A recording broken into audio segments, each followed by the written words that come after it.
So what?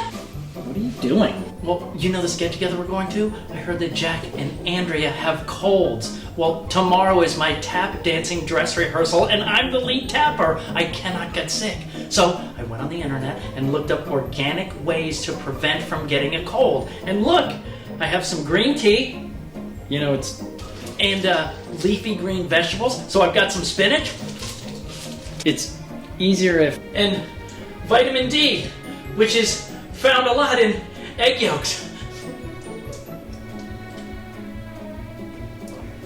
Whatever, dude.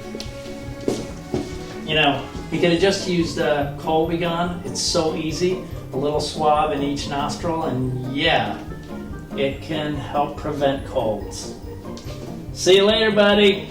Okay, I'll see you there later. Oh, and they said to remain calm.